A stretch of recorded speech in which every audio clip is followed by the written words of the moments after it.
Chennai Silks. Yes, வீடு, schools, hotels, store room இங்கெல்லாம் partition wall கட்டணும்னாலும் இப்போ பில்டிங் ஓனர்ஸோட first choice Renocon Rapid Wall Panels. No compromise. உங்க சைடுலயும் எங்க சைடுலயும். It's a GT promise. GT Holidays, South India's #1 travel brand. ஆதன் சின்மனையில் அனைவரும் ஒரு பெரிய வணக்கம். இன்னைக்கு நம்ம சேலத்தில் தான் இருக்கோம். விஜயின் நிர்வாகிகள் சந்திப்பு கூட்டம் நேற்று சேலத்தில் நடைபெற்றது. விஜய் அவர்களின் மக்கள் சந்திப்பு கூட்டம் எல்லா மாவட்டங்களிலும் ஏற்பாடுகள் செய்யப்பட்டு இருந்தது. அப்போ கரூர் துயர சம்பவத்தை அடுத்து அது அப்படியே நிறுத்தி வைக்கப்பட்டிருந்தாங்க. ஸோ தொடர்ந்து நிறைய நிபந்தனைகளுடன் சில இடங்களில் மட்டும் மக்கள் சந்திப்பு கூட்டம் ஏற்பாடுகள் பண்ணப்பட்டுக்கிட்டு இருந்தது.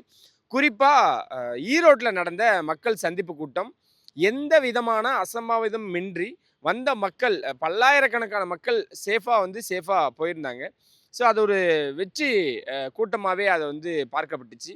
அதை தொடர்ந்து விஜய் அவர்களின் காஞ்சிபுரம் உள்ளரங்கில் நடந்த மக்கள் சந்திப்பாக இருக்கட்டும், அதையும் நிர்வாகிகள் சந்திப்பு கூட்டமாக தான் இருந்தது.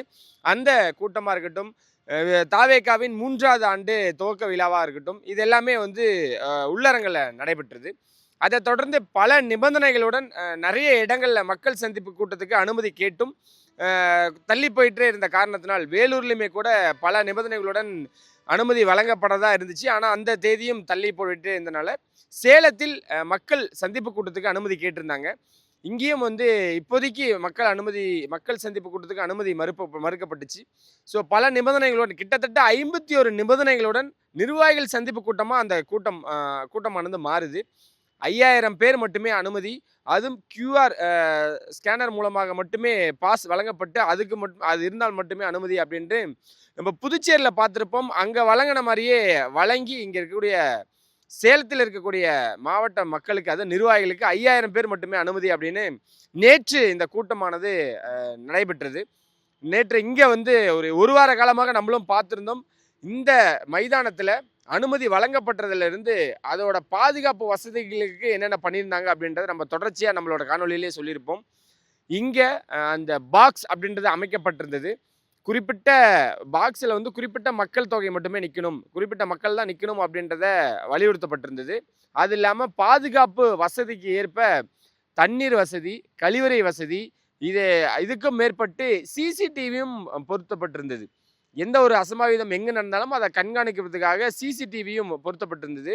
50 மருத்துவர்கள் அடங்கிய மருத்துவ முகாம் அங்கங்கே வைக்கப்பட்டிருந்தது. 20 ஆம்புலன்ஸ், முதலுதவி ஆம்புலன்ஸும் இருந்தது. ஸோ அவ்வளோ பாதுகாப்போட இந்த நிர்வாகிகள் சந்திப்பு கூட்டமானது நேற்று 12 மணிலிருந்து 3 மணி வரைக்கும் அனுமதியோட 51 நிபந்தனைகளோட வழங்கியிருந்தாங்க. நேற்று அதிரடியாக தொடங்கின அந்த கூட்டம் தொடர்ச்சியாக ஒவ்வொருத்தராக வர வண்ணமாக இருந்தது. 12 மணி அப்படின்றது உச்சி வெயில் அப்படின்னே சொல்லாங்க. வெயில் ரொம்பவும் இருந்த நேரத்தில் ஒரு 12:30 மணி அளவில் விஜய் அவர்கள் வராங்க, பேச தொடங்குறாங்க. ஸோ நம்ம நின்றுக்கிட்டு இருக்க இந்த இடத்துல தான் நேற்று விஜய் அவர்கள் நின்று அந்த கர்ஜித்த இடம் அப்படின்னே கூட சொல்லலாம். முதல்ல இங்கே இருக்கக்கூடிய மாவட்ட செயலாளர் பார்த்திபன் அவர்கள் வரவேற்பு உரை வழங்க, பின் தொடர்ந்து விஜய் அவர்களும் பேச தொடங்குறாரு. விஜய் அவர்கள் வந்த வழியிலிருந்து தெரியும், அவர் உள்ள என்ட்ரன்ஸ் ஆகி நின்று மேலே பேசுனதுலேருந்து நேற்று பேசின விஷயங்கள் எல்லாமே ரொம்ப ஆழமாகவும் அழுத்தமாகவுமே இருந்தது. பல விஷயங்களுக்கு அவர் விடை அழைச்சிருக்காரு அப்படின்னு தான் சொல்லணும். ஏன்னா விஜய் வீட்டு விட்டு வெளியே வான்னு சொல்கிறாங்க, இந்த தமிழ்நாடு முழுவதுமே என்னோட வீடு தான் அப்படின்னு அவர் பேசின விஷயங்களாக இருக்கட்டும், மக்களுக்கு கொடுக்கக்கூடிய இந்த மாதிரி தொகை கொடுப்பாங்க, ஓட்டுக்கு காசு கொடுப்பாங்க, என்ன வேணாலும் வாங்கிக்கிங்க, நான் எப்பேற்பட்ட ஆட்சி வழங்குவேன், நான் வந்தால் என்ன பண்ணுவேன் அப்படின்றத ரொம்ப ஸ்ட்ராங்காக நேற்று நிறைய விஷயங்கள் வலியுறுத்தினார். ஆனால் இங்கே நடந்த அந்த நிபந்தனைகள் பற்றி கூட அவர் எதுவுமே அவ்வளோ விஷயங்கள் பேசலை. ஏன்னா அவருக்கு தெரியும் இதுதான் வழக்கம் போல் அவங்க கொடுக்க போகிறாங்க அப்படின்றது. ஸோ நேற்று பார்த்திபன் அவர்களும் அதான் சொல்லியிருந்தார். இங்கே எவ்வளோ விஷயங்கள் தெரியுமாங்க, நம்ம இவ்வளோ ஏற்பாடுகள் பண்ணியிருக்கோம், அதையும் மீறி நம்மளுக்கு ஒரு 51 நிபந்தனைகள் கொடுத்துருக்காங்க அப்படின்னு. ஏன்னா நம்ம ஒரு 3 நாட்களுக்கு முன்னாடி பேசினோம், இங்கே இருக்கக்கூடிய மலையில இருந்து கூட இளைஞர்கள் வர வாய்ப்புகள் இருக்குது அப்படின்ட்டு. நேற்று கூட நிகழ்ச்சி நடக்கும் பொழுது இந்த மலையில இருந்து ஒரு குடும்பமே மேலே ஏறி நின்று பார்த்துருந்தாங்க. அந்த அளவுக்கு இந்த இடத்துல அவ்வளோ பாதுகாப்பையும் மீறி வந்திருந்தாங்க. ஸோ மலையிலிருந்து யாரும் வந்துடக்கூடாதுன்னு தட்டி முதற்கொண்டு அவங்க அமைக்கப்பட்டிருந்தது. இங்கே இருக்கக்கூடிய மாவட்ட செயலாளர் பார்த்திபன் அவர்கள் ஒவ்வொரு விஷயங்களையுமே எந்த விஷயத்திலையும் அசம்பாவிதம் ஏற்பட்டக்கூடாது அப்படின்றதுல ரொம்பவும் கண்ணும் கருத்துமாக இருந்திருக்காங்க. ஸோ நேற்று இந்த சேலம் மக்களுக்கும் இப்போ ஒரு துயர செய்தி தான். நேத்துலேருந்து அவங்க வந்து சோகத்தில் ஆழ்ந்திருக்காங்க. என்ன காரணம் அப்படின்னு பார்த்தீங்கன்னா, ஸோ இங்கே இருக்க இங்கே கூட்டம் நடைபெற்று இருக்க நேரத்தில் வந்து பார்த்தீங்க அப்படின்னா வெயில் ரொம்ப தாக்கம் அதிகமாகவே இருந்ததுங்க. ஸோ இந்த இடத்துல வந்து பார்த்தீங்கன்னா நேற்று அது இல்லாமல் அவங்க வழங்கினதில் வந்து வந்த எல்லாருக்குமே வந்து ஒரு பிஸ்கெட், ஒரு தண்ணி, ஒரு ஓஆர்எஸ் முதற்கொண்டு வழங்கியிருக்காங்க. கீழே பார்த்தீங்கனாலுமே இன்னும் அந்த ஓஆர்எஸ் டப்பாக்கள் எல்லாமே இருக்கும். இது அனைத்துமே மக்களுக்கு வந்து வழங்கியிருக்காங்க. வெயிலுக்காக கேப் முதற்கொண்டு அந்த பையில கொடுத்து இங்கே இருக்கக்கூடிய மக்களுக்கு அவ்வளோ சேஃப் அண்ட் செக்யூரிட்டியாக இருக்கணும் அப்படின்னு சொல்லிட்டு நேற்று வழங்கப்பட்டிருக்கு. ஸோ இவ்வளோ கண்ணும் கருத்துமாக நடைபெற்றக்கூடிய நேற்று அந்த நிர்வாகிகள் சந்திப்பு கூட்டத்தில் ஒரு துயர சம்பவம் அதுதான் இப்போ சேலம் மக்களையே ரொம்ப சோகத்தில் ஆழ்த்திருக்கு அப்படின்னு தான் பார்க்கணும். விஜய் அவர்களும் ரொம்ப மன வேதனையோட அந்த செய்தியை கேட்டிருக்காரு. நம்ம நின்றுக்கிட்டு இருக்க இடத்துல பார்த்தீங்கன்னா கரெக்டாக 2 பாக்ஸ் தள்ளி சூரஜ் அப்படின்ற வட இந்தியர் ஒருத்தர் உயிரிழந்திருக்காரு. வெயிலின் தாக்கம் அப்படின்னு ஒரு பக்கம் சொன்னாலுமே கூட இங்கே இருக்க பக்கத்தில் அருகாமையில் இருக்கக்கூடிய மருத்துவமனைக்கு உடனே அவர் இங்கே மயக்கம் அடைஞ்ச உடனே முதலுதவி ஆம்புலன்ஸோட அவங்க உதவியோட மருத்துவமனைக்கு கொண்டு போயிருக்காங்க. அங்கே அவருக்கு ட்ரீட்மெண்ட் பார்க்கப்பட்டதா சொல்கிறாங்க. ஸோ நேற்று அந்த ஒரு சம்பவத்திலேருந்து இன்னும் சேலம் மீளலை அப்படின்னு தான் சொல்லணும். நேற்று இந்த கூட்டம் ஒரு வெற்றிகரமான கூட்டமாக அமையணும், விஜய் அவர்களை எப்படியாவது இன்னும் மக்கள் மத்தியில் கொண்டு போய் சேர்த்துடணும், ஒரு இடத்துல கூட எந்த ஒரு அசம்பாவிதமும் சலசலப்பும் ஏற்பட்டக்கூடாது அப்படின்றதுக்காக பல விஷயங்கள். ஏன்னா நேற்று நம்மளாலேயே பார்க்க முடிஞ்சது, வரக்கூடிய இளைஞர்கள் சில பேர்லாம் ஜெராக்ஸ் எடுத்துகிட்டு அந்த கியூஆர் கோட் பாஸோட வந்திருந்தாங்க. அதை அங்கே ஃபில்டர் பண்ணுறாங்க. நிறைய சலசலப்புகள் இல்லாமல் அளவுக்கு அவங்க நேற்று பார்த்துக்கிட்டாங்க. குறிப்பாக காவல்துறை அவர்கள் இந்த பக்கம் ரோட்லேருந்து இந்த பக்கம் ரோடு வரைக்கும் பிளாக் பண்ணி அவ்வளோ ஃபில்டர் பண்ணி அவ்வளோ ஆட்கள் அனுப்புனாங்க. அவ்வளோ பலத்த பாதுகாப்போடு நடந்த இந்த இடத்துல வந்து சூரஜ் அப்படின்றவரோட உயிரிழப்பு சம்பவம் ஒரு கருப்பு புள்ளியாகவே நேற்று அமைஞ்சிச்சு அப்படின்னு தான் சொல்லணும். விஜய் அவர்கள் இங்கேருந்து பேசிட்டு அவர் திரும்ப செல்லும் பொழுது இங்கே இருக்கக்கூடிய மாவட்ட செயலாளருக்கு அந்த செய்தி போகுது. உடனே அவர் மருத்துவமனைக்கு போய் பார்க்குறாங்க. அந்த சம்பவத்தை கேட்டு அவரும் ரொம்ப அதிர்ச்சி அடைகிறாரு. உடனே இங்கே இருக்கக்கூடிய சேலத்தில் இருக்கக்கூடிய அரசு மருத்துவமனைக்கு அவர் உடலானது கொண்டு போகப்பட்டிருக்கு. இன்னைக்கு மறுக்கூறு ஆய்வு பண்ணக்கூடதா சொல்லியிருக்காங்க. அவருக்கு 2 குழந்தைகள் அப்படின்றதுமே கேள்விப்பட்டிருக்காங்க. இந்த விஷயம் தலைமைக்கும் போயிருக்கு. அவங்களும் ரொம்ப சோகத்தோட இரங்கலையும் தெரிவிச்சிருக்காங்க. அது இல்லாமல் அவங்க குடும்பத்தை என்னென்ன விஷயங்கள் இருக்குது, யார் யார் இருக்காங்க, அவங்க எங்கிருந்து வந்திருக்காங்க, எதுக்காக இங்கே வந்தாங்க, என்ன நடந்தது அப்படின்றத முதற்கொண்டு அவங்க கேட்டு அறிஞ்சிருக்காங்க. சீக்கிரமாக அவங்க குடும்பத்துக்கு உண்டான விஷயங்களும் அவங்க பண்ணி கொடுப்பான்னு நினைக்கிறோம். அதான் நான் சொல்கிறேன் பாருங்களேன்.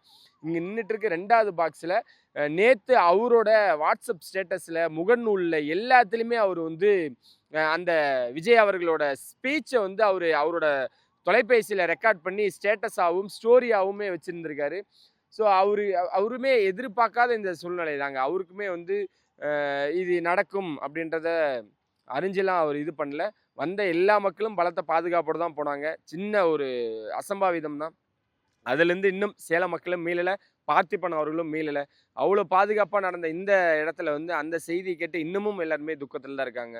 ஸோ நம்ம நின்றுட்டு இருக்கக்கூடிய இந்த இடத்துல வந்து பார்த்தீங்க அப்படின்னா அவ்வளோ காவல்துறையினர், அவ்வளோ வாலண்டியர்ஸ், அவ்வளோ விஷயங்கள் போட்டு 750லேருந்து 1000 பேர் நம்ம ஒவ்வொரு முறையும் சொல்லிக்கிட்டே இருந்தோம்.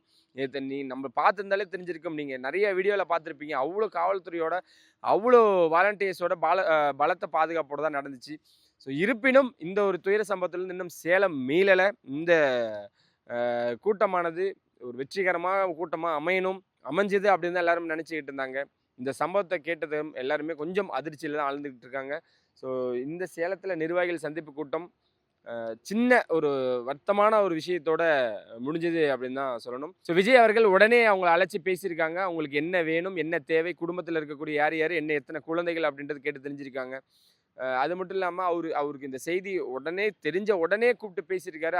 அது இல்லை அப்படின்னு நிறைய பேர் மறுத்து நிறைய விஷயங்கள் பேசியிருக்காங்க. அப்படி இல்லை, இந்த விஷயம் அவர் காதுக்கு போனதுமே அவர் உடனே கூப்பிட்டு பார்த்திபன் அவர்களையும் இங்கே இருக்கக்கூடிய ஆட்களையும் எல்லாத்தையுமே கூப்பிட்டு எல்லா விஷயங்களும் விவரங்களையும் அவர் வாங்கியிருக்காரு. தொடர்ந்து நம்ம பார்ப்போம். அடுத்த கட்டமாக தாவேகா என்ன பண்ணுது, என்ன பண்ண போகிறாங்க அப்படின்றது நம்ம தொடர்ச்சியாக உங்களுக்காக கொடுக்க நாங்கள் தயாராக இருக்கோம். ஸோ இங்கே இந்த இடம் இப்போது எல்லாமே அகற்றப்பட்டுருக்கு. இங்கே இருக்கக்கூடிய பாக்ஸ் கிட்டத்தட்ட அகற்றிட்டாங்க. நம்ம நேற்று வெளியே வந்த பாதையை வந்து சீலநாயக்கன்பட்டி பைபாஸிலிருந்து இந்த கூட்டம் நடைபெற்ற இடத்துலேருந்து பேனர்ஸ் வைக்கப்பட்டிருந்தது, போஸ்டர்ஸ் அடிக்கப்பட்டிருந்தது. எல்லா பேனர்ஸையுமே உடனே ரிமூவ் பண்ணியிருக்காங்க. அது மட்டும் இல்லாமல் கட்சி கொடிகள் மட்டும்தாங்க இப்போதைக்கு, கட்சி கொடியும் இந்த பாக்ஸ் மட்டும்தான். எல்லா இடங்களையுமே ஒரு கூட்டம் நடைபெற்றுச்சு அப்படின்னா 2-3 நாட்களுக்கு வேலை நடக்கும். ஆனால் இங்கே நேற்று விஜய் அவர்கள் அந்த கூட்டம் கலைஞ்சு சென்றதுமே வந்து சிசிடிவி ஒரு பக்கம் அகற்றிருக்காங்க. மருத்துவக் குழுவோட விஷயங்கள் எல்லாமே உடனுக்குடன் வந்து இங்கே வேலைகளை தொடங்கியிருக்காங்க. இங்கே இருக்க பாக்ஸும் இந்த பேனர் மட்டும்தான் இருக்குது. ஸோ அதோட வேலைகள் தான் இப்போ நம்ம போயிட்டுருக்கு. நேற்று நம்ம மக்கள் கூட்டத்தோடு பார்த்த ஒரு இடம் இன்னைக்கு காலையிலேருந்து கூட குடும்பமாக வந்து பார்த்துட்டு தான் போனாங்க. இங்கே தான் விஜய் அவர்கள் கூட்டம். ஏன்னா நேற்று அவங்களால வர முடியல. அந்த மாதிரி நிகழ்வும் நம்மளால் பார்க்க முடியுது. ஸோ இந்த ஒவ்வொரு இடமா வந்து இப்போ அகற்றிட்டு இருக்காங்க. ஸோ இதுதான் இப்போதைய சேலத்தின் தற்போதைய நிலை அப்படின்னே சொல்லலாம். இன்னொரு நிகழ்ச்சியில் உங்களை சந்திக்கும் மாதிரி உங்களிருந்து எடுப்பேன். நன்றி, வணக்கம்.